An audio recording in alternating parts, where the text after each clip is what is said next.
Shalom Bapak Ibu dan saudaraku sekalian. Kita berjumpa lagi dalam persekutuan tengah minggu bersama dengan saya, Pendeta Julius Perdana Putra.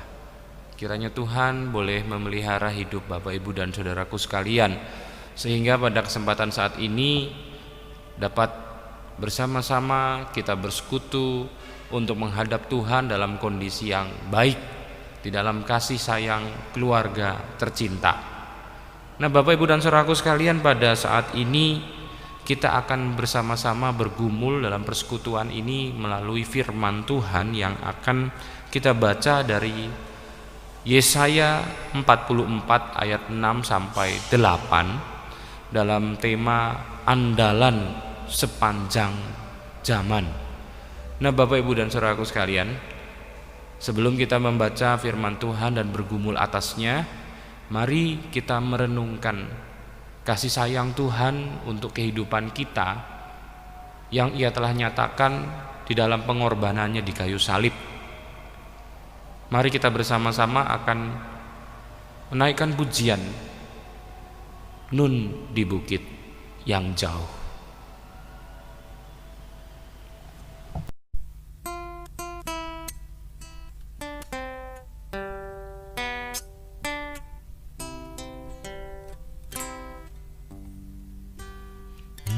Di bukit nan jauh tampak kayu salib, lambang kutuk nestapa celah.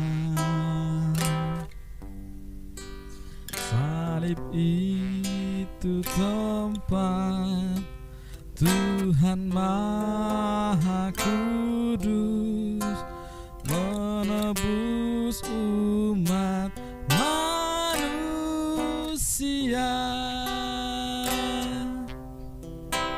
Salib itu kujunjung penuh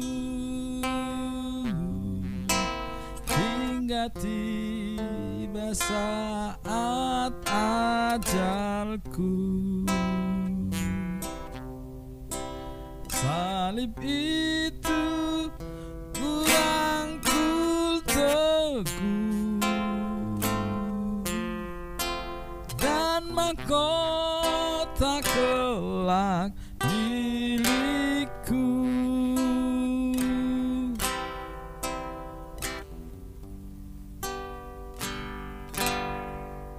Ku setia tetap ikut jalan salib, meski diriku pun dicela. Satu saat kelak ku dibawa pergi ke tempat kemuliaannya. Salib itu kujunjung penuh hingga tiba saat ajalku. Salib itu kurangkul teguh dan mahkota kelak milikku. Salib itu kujunjung penuh dan mahkota kelak milikku.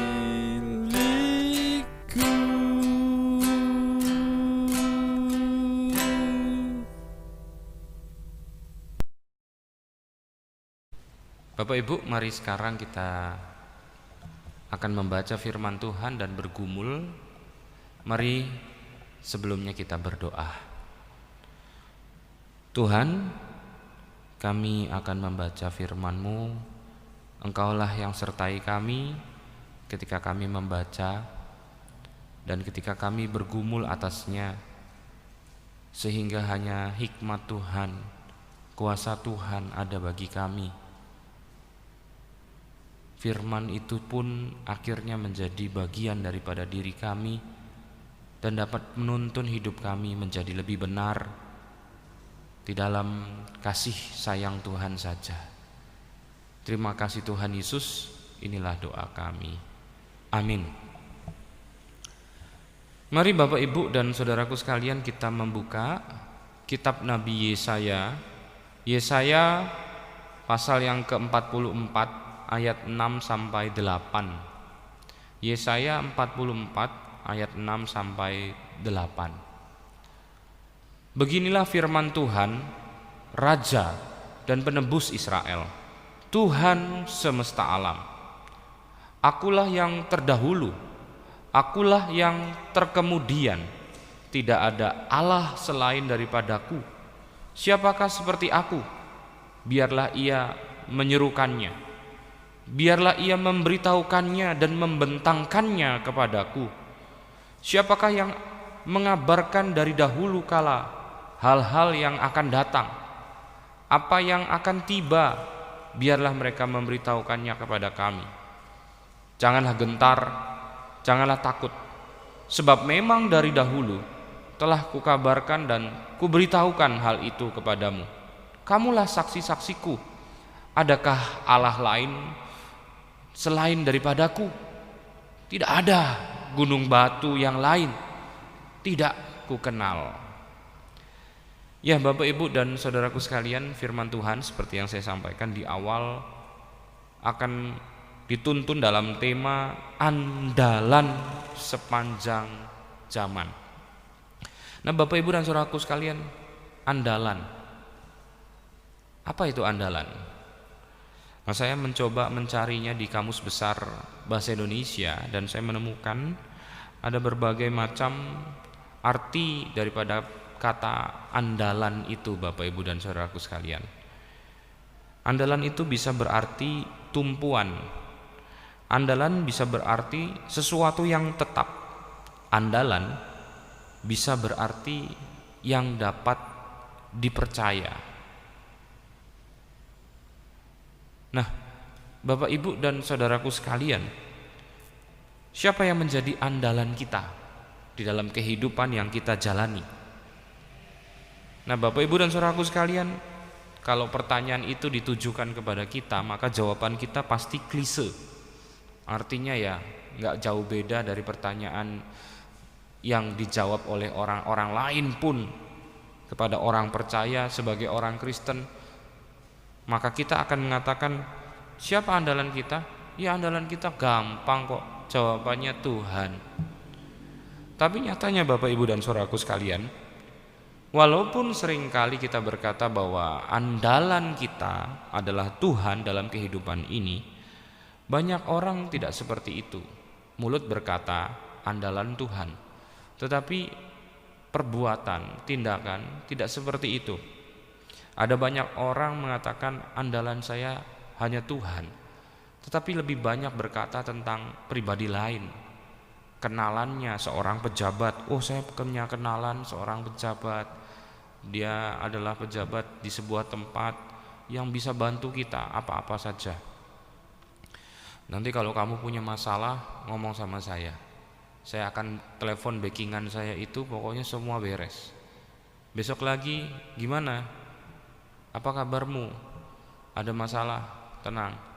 Ada apa-apa cerita sama saya. Tenang, saya punya teman, saudara, seperti saudara. Dia adalah seorang pejabat di tempat yang tinggi yang bisa menolong kita. Pokoknya tenang saja. Tetapi kalau ditanya dalam sebuah kesempatan, siapa andalanmu?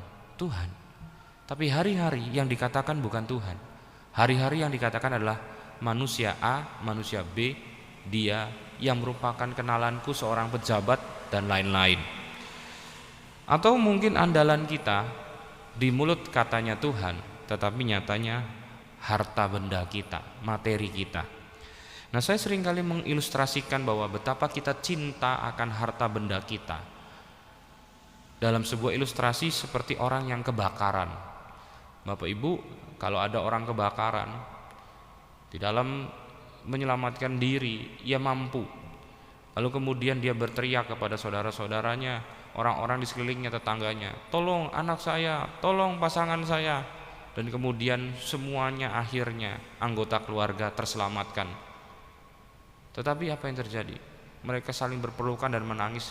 Menangis untuk bukan kebahagiaan bahwa mereka terselamatkan. Menangis karena kenapa?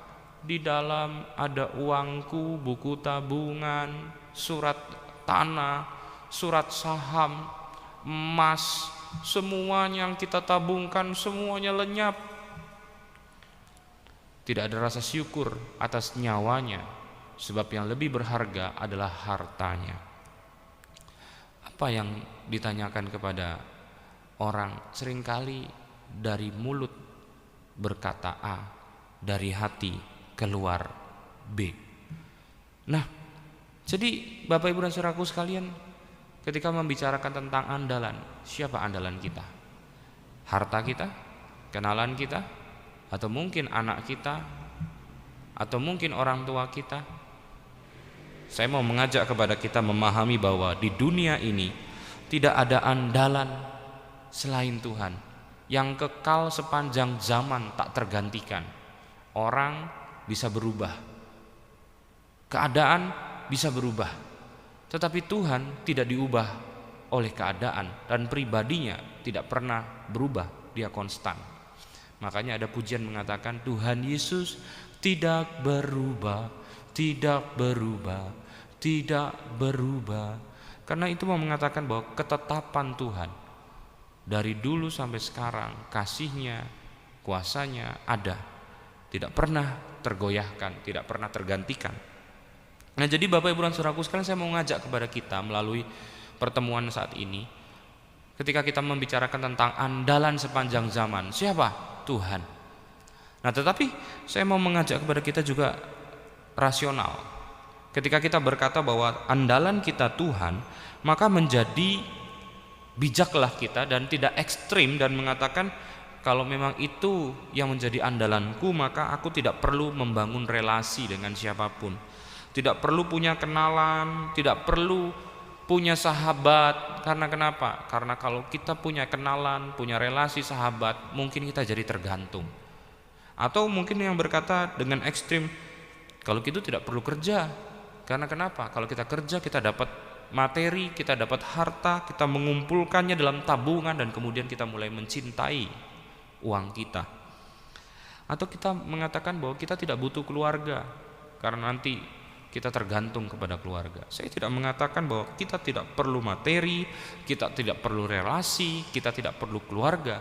Di dalam Tuhan dan untuk Tuhan, semua itu ada bagi kita, asalkan hanya Tuhanlah andalan kita. Jadi mari Bapak Ibu dan saudaraku sekalian, ketika saya mengajak Bapak Ibu belajar bersama-sama tentang siapa andalan kita sepanjang zaman, adalah Tuhan, di mana Tuhan memelihara dan memberikan kita materi, keluarga, relasi, tetapi semuanya itu bukan menjadi sebuah perhambaan kita kepada mereka, tetapi hanya untuk Tuhanlah kita membangun relasi, kita memiliki harta benda untuk juga memuliakan Tuhan, dan keluarga juga dibangun di dalam kasih Tuhan.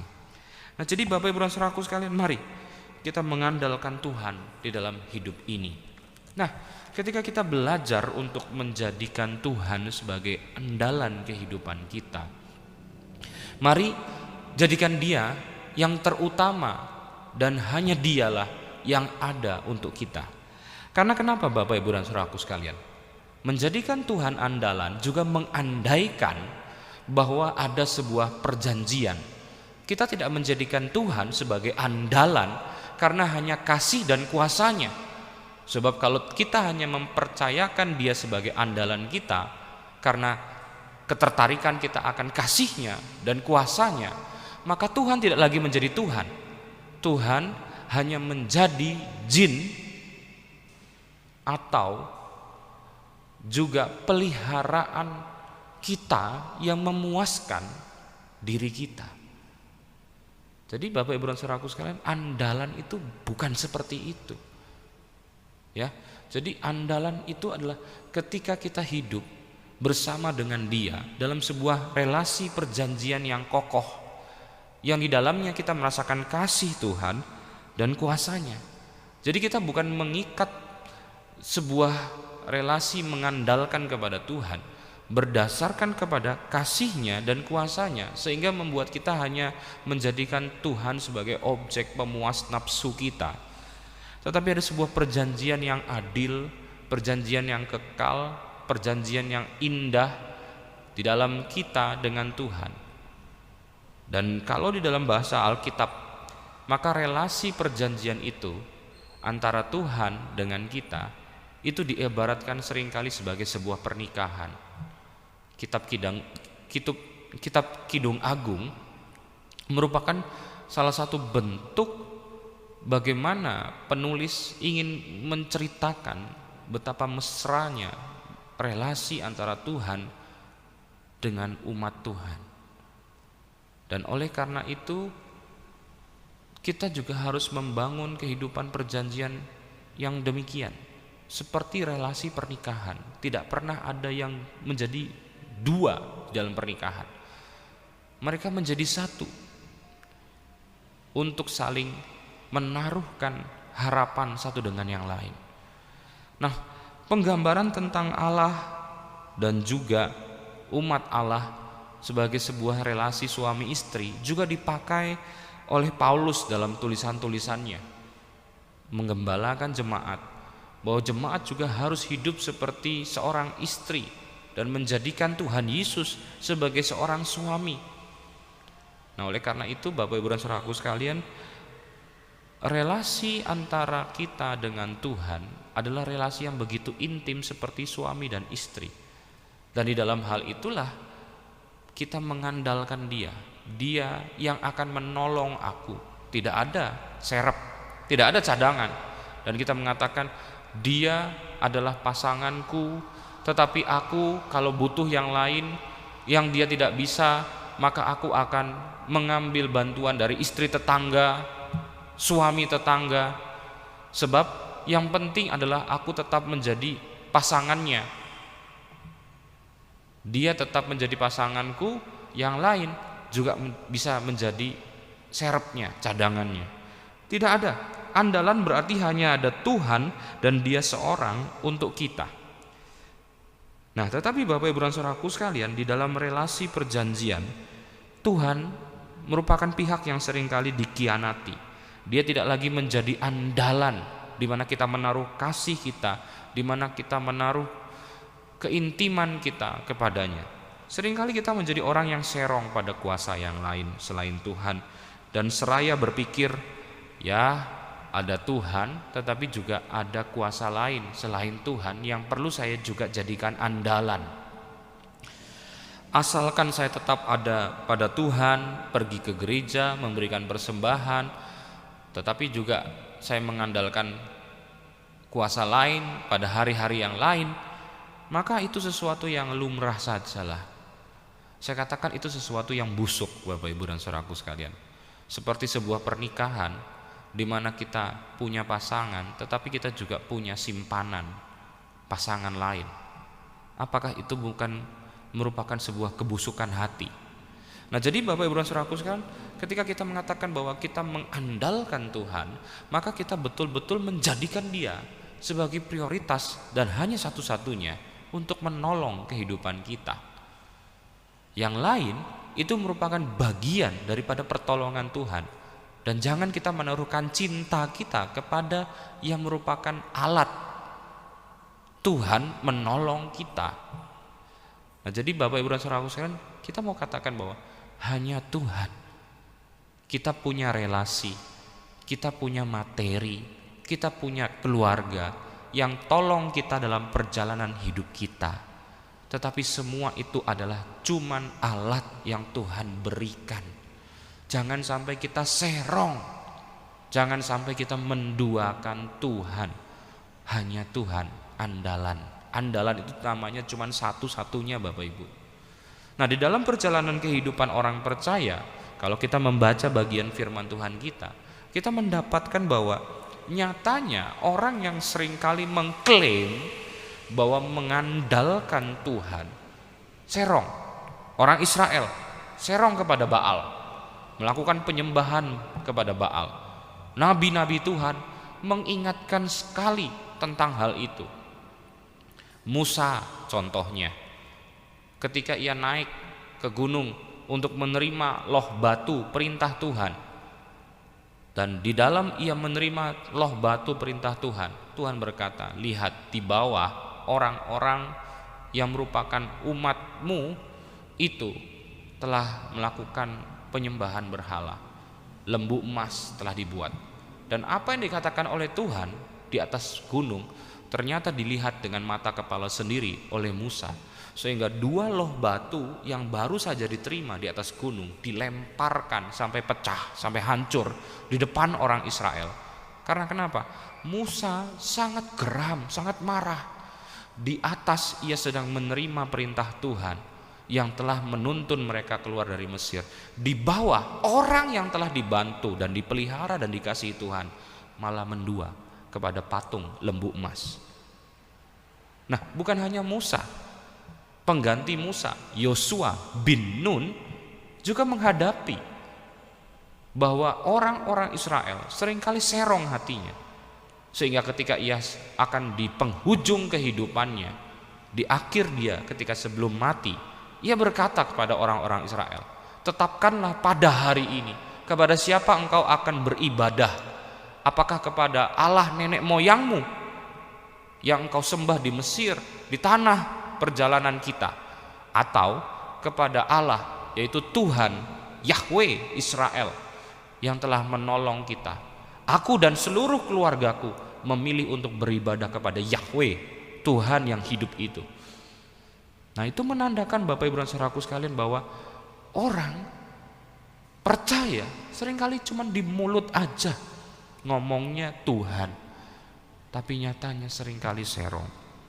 Dan di dalam hal ini Yesaya 44 yang menjadi bagian kita adalah sebuah kondisi di mana orang Israel yang seringkali serong kepada Tuhan, akhirnya Tuhan biarkan jatuh dalam hidup. Mereka terjajah, mereka terbuang di tanah Babel. Jadi Yesaya 44 yang menjadi bagian kita untuk kita baca adalah berlatar bahwa orang Israel terbuang, terjajah di tanah Babel. Karena kenapa? Setiap hari serong. Tapi kalau persembahan, ibadah, jalan, betul. Apakah seperti itu bukan kehidupan yang penuh kemunafikan dan busuk? Hari-hari perjalanan, Tuhan ada, tetapi Baal juga ada. Apakah itu bukan pernikahan yang sangat-sangat rusak? Apakah itu bukan relasi yang sangat-sangat rusak? Dan di dalam sebuah keadaan Tuhan begitu muak, maka Tuhan meninggalkan orang Israel. Biarkan ia jalan sendiri.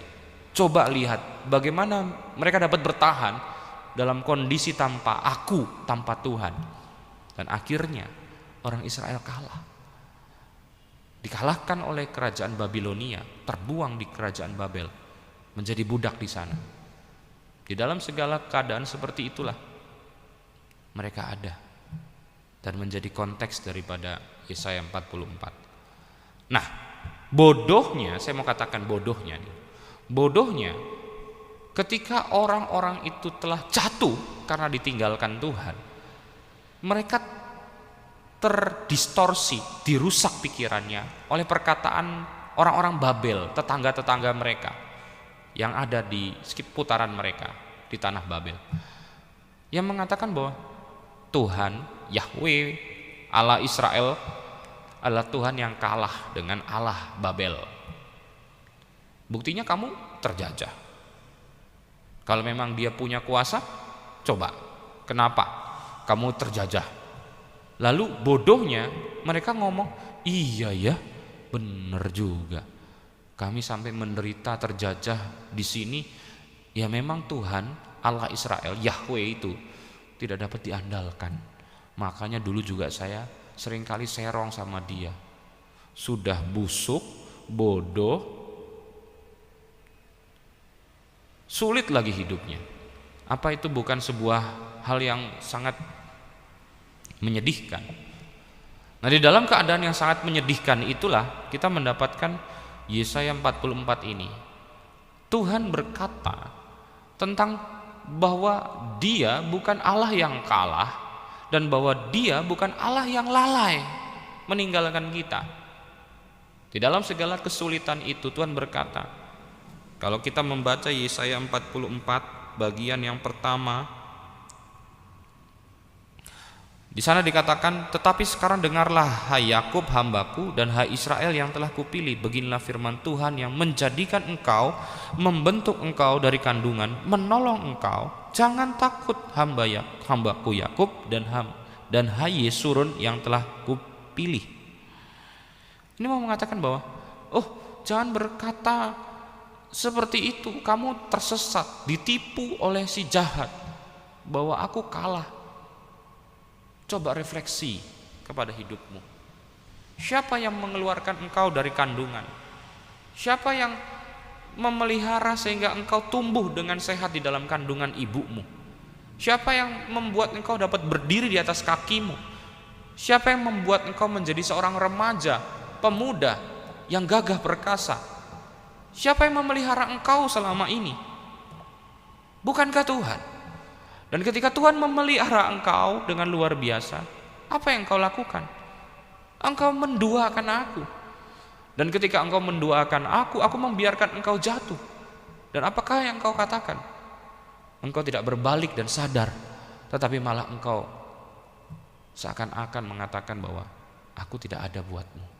Pikirlah, ingatlah, refleksikan hidupmu. Siapa yang tolong kita sampai sekarang ini kalau bukan Tuhan? Nah, kalau sampai sekarang terpuruk kehidupan kita, bukan karena Tuhan bukan pribadi yang tidak dapat diandalkan, tetapi karena Tuhan ingin supaya kita belajar memahami bahwa apa yang telah kita lakukan sih? Kita telah menduakan Tuhan, kita telah melupakan Tuhan, dan Tuhan membiarkan kita untuk mengalami kesulitan, untuk mengingatkan kita tentang betapa Ia telah mengasihi kita dan telah menjadi tumpuan yang luar biasa, tak tergantikan selama ini. Tetapi di dalam segala halnya kita seringkali mengkhianati Tuhan. Dan Tuhan di dalam segala kasih-Nya membiarkan kita untuk jatuh. Supaya apa? Kita ingat akan Tuhan. Nah, jadi Bapak Ibu dan Saudaraku sekalian, hal ini jika kita tarik di dalam kehidupan kita pada hari-hari belakangan ini, saya mengatakan bahwa hidup kita adalah hidup yang sulit. Jangan kita nisbahkan, jangan kita tafikkan. Itu sesuatu yang nyata. Sekarang hidup kita sulit karena ada masa-masa pandemi, mungkin perekonomian juga lesu, mungkin usaha kita juga mulai berjalan hanya untuk mempertahankan, dan berbagai macam keadaan yang lain. Saya mau katakan, firman ini juga berbunyi buat kita pada saat ini. Ketika kita dalam kesulitan, apa yang akan kita katakan? Oh iya, Tuhan gak bisa diandalkan lagi, maka saya harus cari kuasa di lain Tuhan. Tuhan katakan tidak. Sulit hidupmu, aku pelihara engkau supaya tidak jatuh. Karena banyak orang di luar Tuhan telah jatuh. Sehingga ketika kita mengalami kesulitan, ini bukan menjadi sebuah kesempatan di mana malah kita pergi dari Tuhan. Harusnya menjadi kesempatan kita dekat dengan Tuhan. Dan kalau misalnya tiba-tiba kita jatuh dalam sebuah keadaan perekonomian, kesehatan, dan berbagai macam kehidupan keluarga yang lain, maka kita juga harus merefleksikan, apa benar ya memang aku diizinkan Tuhan jatuh karena ada sesuatu hal yang keliru yang mungkin sedang aku lakukan selama ini di hadapan Tuhan. Kita merefleksikan diri kita dan perjalanan hidup kita. Kita mengintrospeksi kondisi kita. Oh, kalau aku memang salah, banyak kekurangan di hadapan Tuhan, cepat-cepat aku kembali. Jadi yang pertama, firman ini mau mengajarkan kalau Anda dalam masalah kesulitan, jangan malah berkata Tuhan tak dapat kuandalkan, aku cari yang lain. Yang penting aku tetap Kristen, yang penting aku tetap ke gereja, yang penting aku tetap persembahan. Tidak, Tuhan tidak mau dibegitukan. Saya mau ibaratkan, Anda punya istri Anda serong, yang penting aku tetap menikah sama kamu toh Pak. Enggak apa-apa kan aku serong sama dia, yang penting kita suami istri sah. Gimana sakitnya hati seorang suami seperti itu.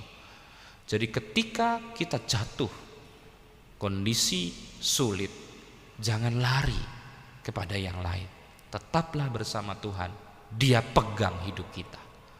Dan ketika kita mungkin mengalami badai kehidupan silih berganti, datang terus, maka kita harus merefleksikan kehidupan kita. Mungkin ada yang salah, mungkin ada yang perlu kita betulkan, mungkin kita belum menjadikan Tuhan sebagai andalan kita.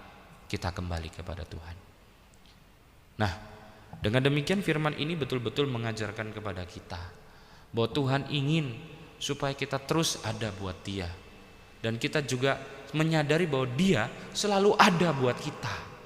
Itu sesuatu hal yang timbal balik dalam sebuah perjanjian kudus yang kekal. Seringkali kitalah yang menyalahi perjanjian kudus itu. Kembalilah, andalkan Tuhan dalam kehidupanmu. Dialah andalanmu sepanjang zaman. Mari kita mau jadikan Tuhan andalan kita, sehingga kita mengalami ketenangan hati dalam perjalanan kehidupan kita. Kita tutup perenungan kita dengan kita mau bersama menaikkan pujian, tenanglah kini hatiku.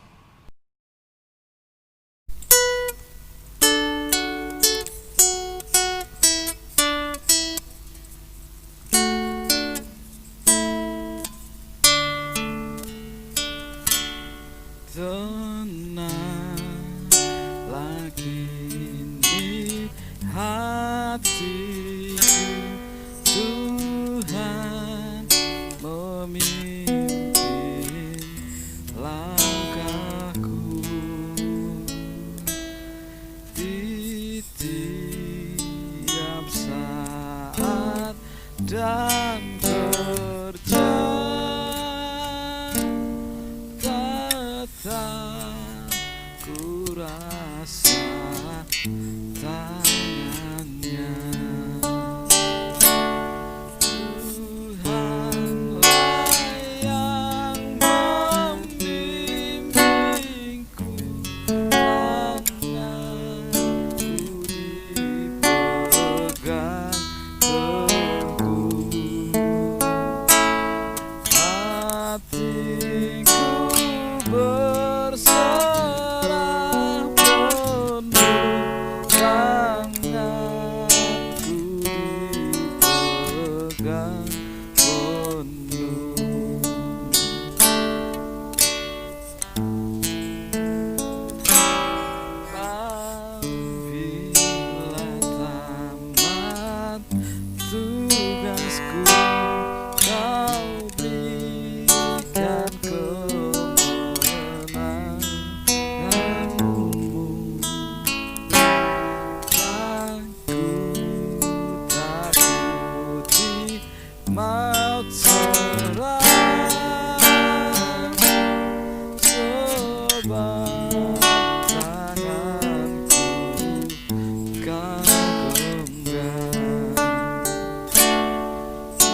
Nah, jadi Bapak Ibu dan saudaraku sekalian, jadikanlah Tuhan selalu andalanmu. Ia menolongmu, Ia tidak mengecewakanmu, Dia tidak pernah berubah. Kuasa kasih-Nya ada bagi kita. Kita hidup di dalam perjanjian kudus bersama dengan Tuhan. Dia adalah suami kita, kita adalah istrinya. Ia ada bagi kita. Sehingga jangan pernah lari kepada kuasa apapun, tetaplah bersama dengan Tuhan. Jadikan Dia kekasih hidupmu selalu. Mari kita berdoa. Tuhan, kami mengucap syukur Engkau ada bagi kami. Kami yakin perjalanan hidup kami di dalam Tuhan pasti menuju kesukacitaan dan mendatangkan damai sejahtera. Ukuran kesukacitaan dan damai sejahtera tentu bukan harta melimpah, tubuh yang selalu sehat, ataupun keluarga yang selalu ada. Sebab semua itu silih berganti datang. Harta ada dan mungkin juga bisa tidak ada. Keluarga, hari ini kami masih bersama anak. Mungkin anak besok akan pergi meninggalkan kami untuk hidup dalam kehidupan keluarganya masing-masing. Ataupun pasangan sekarang ada, mungkin satu hari lagi tidak bersama-sama dengan kami. Semua itu dapat terjadi. Tetapi Tuhan tak pernah hilang, tak pernah tergantikan, tak pernah mengecewakan.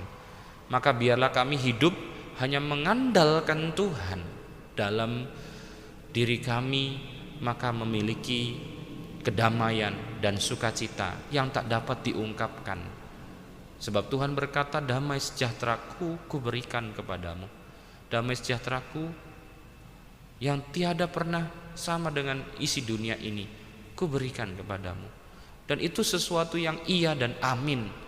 Pemeliharaan dan kasih Tuhan ada, karena Engkau adalah Allah yang bertanggung jawab, Allah yang betul-betul dapat diandalkan untuk bisa menemani kami dan terus menuntun kami sampai pada akhir kehidupan di dunia ini.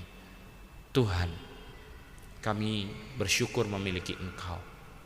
Biarlah kami terus boleh hidup setia kepada Tuhan. Terima kasih. Inilah doa kami. Di dalam nama Putramu yang tunggal, Juru Selamat kami, yang telah memberikan hidup yang baru kepada kami. Kami berdoa. Amin. Ya, Bapak Ibu dan saudaraku sekalian, demikian persekutuan tengah minggu kita pada saat ini. Seperti firman Tuhan, saya katakan sekali lagi, jadikanlah terus Tuhan sebagai andalan hidupmu, dan teruslah bergaul akrab dengan Tuhan. Salah satunya dengan kita boleh terus beribadah di gereja. Gereja kita telah buka dalam ibadah-ibadah minggu. Monggo silakan untuk datang, tetap dalam protokol kesehatan, dan dalam kita mengikuti persekutuan tengah minggu secara online pada setiap hari Kamis. Sampai jumpa lagi, kiranya Tuhan Yesus memberkati. Amin.